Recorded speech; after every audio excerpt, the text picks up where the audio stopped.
Coucou, j'espère que tout le monde va bien.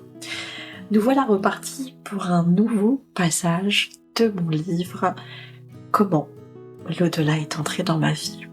Ce passage va vous parler de l'accompagnement des enfants et la maladie.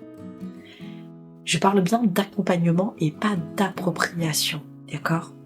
Comme vous le savez, comme on vous le répète souvent, quand une âme décide de se réincarner, c'est elle qui choisit la famille où elle va aller. Pourquoi ?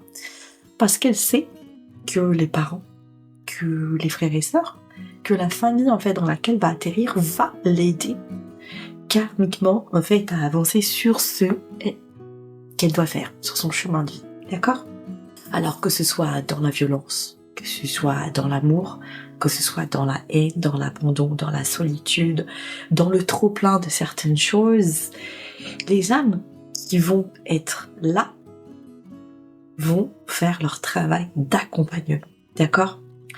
Et vraiment, ce que j'aimerais souligner, c'est que en tant que parent, en tant que maman, en tant que papa, même frère et sœur, ou même tante, on a envie de vivre les difficultés des gens qui nous entourent et des gens qui nous sont proches. Humainement, c'est normal. Karmiquement, à éviter, à proscrire, on accompagne, mais on ne s'approprie pas les difficultés et les malheurs des autres. Parce que déjà, vous n'avez pas le recul nécessaire. Et puis, cette âme-là, elle ne vous a pas choisi pour ça. Là, je vais vous lire le passage du livre qui correspond. Tout comme son frère, je demandai tout de suite à la mettre au sein. Très vite, comme j'en ai eu l'intuition pendant toute ma grossesse, je me suis rendu compte qu'elle n'allait pas bien. Je la vis.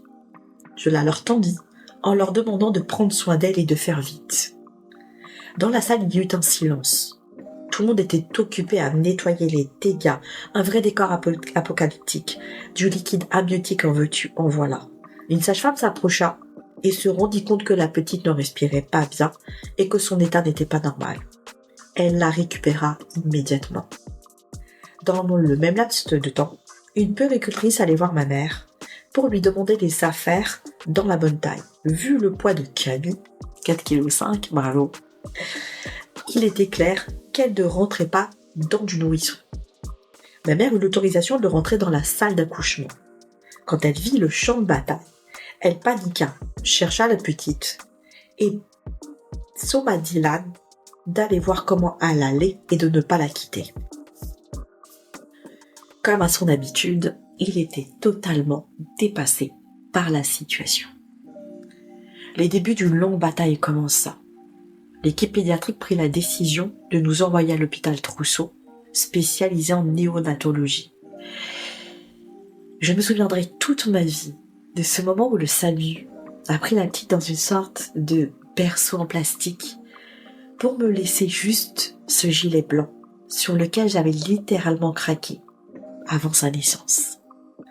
J'ai encore l'odeur qu'il partait et que je respirais en me persuadant qu'elle ressentirait ma présence près d'elle si j'arrivais à garder le contact de cette façon.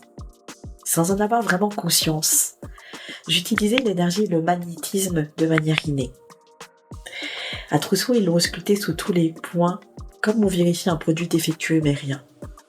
Je passais mes journées entières avec elle, je ne la quittais que la nuit, je n'avais pas le choix. Quand j'arrivais le matin, elle avait déjà été gavée.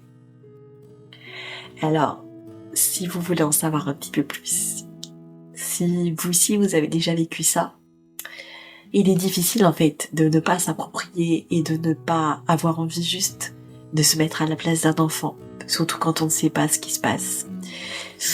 Allez, vous me dites ce que vous pensez en commentaire. Est-ce que vous l'avez déjà vécu ? Est-ce que pour vous c'est compliqué ? Est-ce que pour vous c'est simple ? Est-ce que vous comprenez la différence entre l'accompagnement et l'appropriation ? Je vous dis à très très vite pour un autre petit passage de mon livre.